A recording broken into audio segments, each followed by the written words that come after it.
আসসালামু আলাইকুম। ওয়ালাইকুম আসসালাম রহমতুল্লাহ। স্যার, কোরআন আমাদের বলছে নামাজ পড়ো, আর নবীজি নামাজের নিয়মগুলো বলে গিয়েছেন যে এই নিয়মে নামাজ পড়তে হবে। তো ইসলামে তাবলিগ করার ব্যাপারে কি কিছু বলা আছে কোরআন অথবা হাদিসে? এমন কোনো কথা কি তাবলিগ নিয়ে আছে? ভাই প্রশ্ন করলেন যে পবিত্র কোরআন আমাদের নামাজ পড়তে বলছে, আর হাদিসে আছে নবীজি সাল্লাল্লাহু আলাইহি ওয়াসাল্লাম বলেছেন কিভাবে নামাজ পড়তে হবে। আপনি প্রশ্ন করলেন এমন কোনো কথা কি আছে যেখানে নবীজি বলেছেন তাবলিগ করতে হবে? আপনি কোরআন পড়লে দেখবেন পবিত্র কোরআনে এমন অনেক আয়াত আছে যেখানে ধর্মপ্রচার নিয়ে বলা হয়েছে, এমন অনেক হাদিসও আছে। এগুলো আমাদের গাইডলাইন। ইসলামী শরিয়ায় আপনাকে বুঝতে হবে যে যখন ইবাদত নিয়ে বলা হচ্ছে, যেমন ধরেন নামাজ, অথবা ধরেন যাকাত দেয়া, অথবা ধরেন তাওহীদ, যে কথাগুলো কোরআন আর হাদিসে আছে শুধু সেগুলোই মানতে হবে, আর কিছু না। কোরআন আর হাদিসে যা বলা আছে শুধু সেটুকুই মানতে হবে।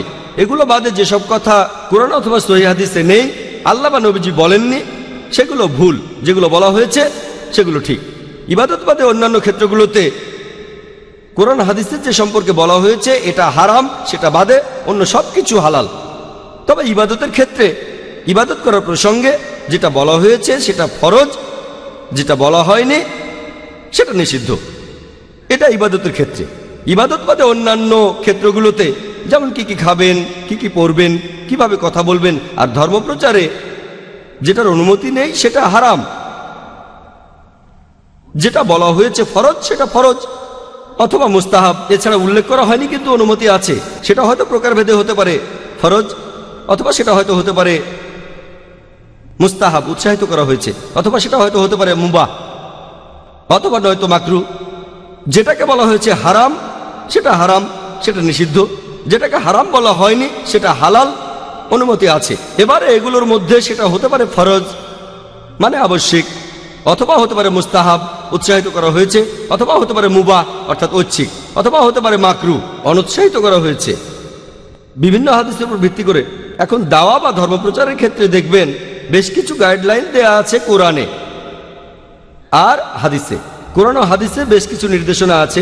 যেমন ধরেন লেকচারের শুরুতে যে আয়াতটা বলেছিলাম সূরা নাহলের 125 নম্বর আয়াতে আল্লাহ তাআলা আমাদের বলছেন, উদু ইলা সাবিলি রাব্বিকা বিল হিকমা ওয়া মাউযাতিল হাসানাত ওয়াজাদিলহুম বিল্লাতি আহসান। মানুষকে তোমার প্রতিপালকের পথে আহ্বান করো হিকমত ও সদুপদেশ দ্বারা, তাদের সাথে তর্ক করো এবং তাদের যুক্তি দেখাও সবচেয়ে উত্তম আর গ্রহণযোগ্য পন্থায়। এটা হলো দাওয়া বা ধর্মপ্রচার সম্পর্কে পবিত্র কোরআনের একটা গুরুত্বপূর্ণ আয়াত। মানুষ কিভাবে বুঝবে সেটা আলাদা হতে পারে। কিছু লোক বলতে পারে যে হিকমা মানে নরম সুরে বলা, কেউ যাতে আঘাত না পায়। অনেকেই কোরআনের এই আয়াতটা উদ্ধৃতি দেন। একসময় শেখ দিদাত যখন স্টেজে উঠতেন লোকজন বলতো হিকমার সাথে বলেন, পরোক্ষভাবে লোকজন বলছে কঠিনভাবে বলবেন না। কোরআন কিন্তু এমন কথা বলছে না। কোরআন বলছে মানুষকে তোমার প্রতিপালকের পথে আহ্বান করো হিকমত ও সদুপদেশ দ্বারা। তাহলে কোরআন বলছে হিকমত আর সদুপদেশের কথা। এখানে কিছু মানুষ ভুল বুঝতে পারে, তারা ভাবতে পারে যে হিকমত আর সদুপদেশ মানে সবসময় নরম। এটা হতে পারে, বেশিরভাগ সময় নরম থাকবেন, তবে একেবারে 100% নরম থাকলে হবে না। কোরআন বলছে হিকমত আর সদুপদেশ। আর যেটা এক সময় হিকমা অন্য সময় সেটা হিকমা নাও হতে পারে, এটা পরিস্থিতির উপর নির্ভর করে। আর লোকজন আমাকেও বলে, যখন লেকচার দিতে যাই আমি অমুসলিমদের উদ্দেশ্যে, লেকচারের আগে বলে জাকির ভাই হিকমার সাথে বলেন। পরোক্ষভাবে আমাকে বলছে জাকির ভাই নরম করে, খুব কঠিন করে বলবেন না, আক্রমণ করবেন না। আমি বলছি না যে হিকমা মানে আক্রমণ করা। হিকমা মানে সদুপদেশ, মানে কাজটা ঠিকমতো করতে হবে, তারা যেন ইসলাম সম্পর্কে জানতে পারে। আর আপনারা যদি এই আয়াতের প্রসঙ্গটা দেখেন, সূরা নাহলের 125 নম্বর আয়াতের প্রসঙ্গটা, এটা হচ্ছে কয়েকটা আয়াত আগেই 120 নম্বর আয়াতে বলা হয়েছে যে নবী ইব্রাহিম আলাইহিস সালামের মধ্যে রয়েছে উত্তম দৃষ্টান্ত। তার মানে ইব্রাহিম আলাইহিস সালামের জীবনটা তোমরা দেখো কিভাবে ধর্মপ্রচার করছেন। এবারে ক্রস রেফারেন্স খোঁজেন, দেখবেন যে পবিত্র কোরআনের আরেকটা আয়াত আছে তিনি দেবতার মূর্তি ভেঙেছিলেন। অন্য আরেকটা আয়াত আছে নবী ইব্রাহিম আলাইহিস সালাম তার বাবাকে বলেছিলেন আপনি মুশরিক, তাকে বাসা থেকে তাড়িয়ে দেওয়া হয়েছিল। তাহলে কিছু কিছু ক্ষেত্রে মুশরিককে মুশরিক বলতে হবে, হোক সেই মুশরিক আপনার বাবা, বাসা থেকে তাড়িয়ে দেওয়াও হতে পারে। এটাই হলো হিকমা। মানুষ আসলে পবিত্র কোরআনের অনেক গাইডলাইনই বুঝতে পারে না। এটা হলো একটা গুরুত্বপূর্ণ আয়াত ধর্মপ্রচারে। এরকম আরো অনেক আয়াত আছে, যেমন ধরেন সূরা ইমরানের 64 নম্বর আয়াতে উল্লেখ করা হয়েছে তাআলাউ ইলা কালমাতিন সাওয়াইন বাইনানা বাইনাকুম, এসো সেই কথায় যাহা আমাদের ও তোমাদের মধ্যে এক। প্রথম সাদৃশ্যটা কি? আল্লাহ নাবুদা ইল্লাল্লাহ, যে আমরা আল্লাহ ছাড়া আর কারো ইবাদত করি না। এটা একটা গাইডলাইন, আর আমার মনে হয়, আমার মতে এটা হলো ধর্মপ্রচারের একটা মাস্টার কি। কোনো অমুসলিমের সাথে কথা বললে সাদৃশ্যের কথা বলবো, তাদের ধর্মগ্রন্থে যেটা আছে, আমাদের ধর্মগ্রন্থে যেটা কমন, তাকে অন্তত সেটা মানতে বলবো।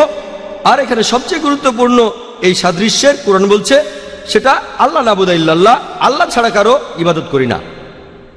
তাহলে ধর্মপ্রচারের সবচেয়ে গুরুত্বপূর্ণ দিকটা হলো তৌহিদ। এভাবে কোরআনে কিছু গাইডলাইন দেওয়া আছে, হাদিসে কিছু গাইডলাইন আছে। যেমন আমাদের নবীজি বলেছেন, এটার উল্লেখ আছে সহিহ বুখারীতে, বাল্লিগু আন্নি ওয়াল আয়া, মাত্র একটা আয়াত জানলেও ধর্মপ্রচার করো। আপনি যদি ইসলাম সম্পর্কে একটা আয়াতও জানেন আর জানেন সেটা ঠিক, তাহলে প্রচার করেন। পবিত্র কোরআনে এরকম আরো অনেক আয়াত আছে আর হাদিস যেখানে দাওয়ার কথা বলা হয়েছে। তবে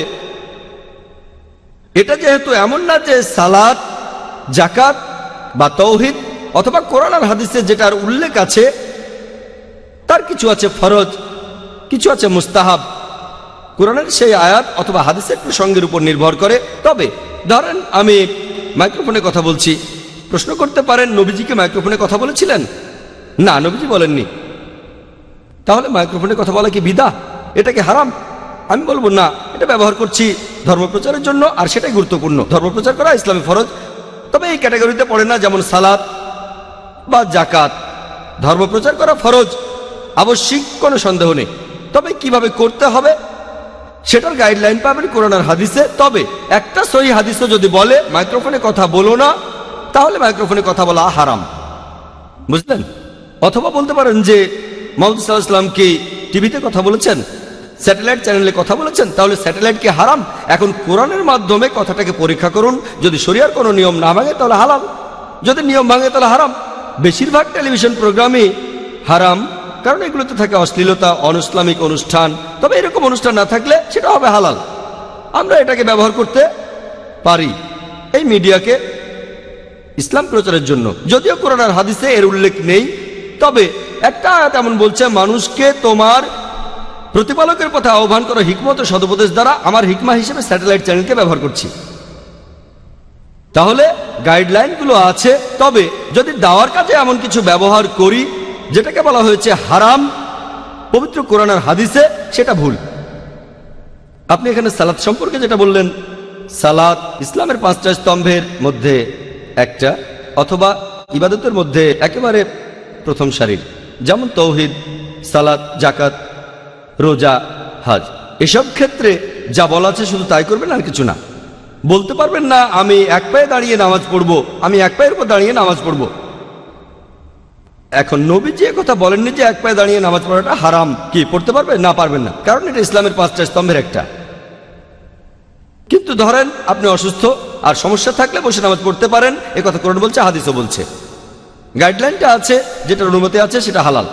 ধর্মপ্রচারের ক্ষেত্রেও একটা গাইডলাইন আছে, আলহামদুলিল্লাহ, কোরআন এবং হাদিসে আছে। গাইডলাইনটা মেনে চলেন যেন শরিয়ার কোনো আইন না ভাঙেন। এটার উপরে সারাদিন ধরে লেকচার দেওয়া যায়।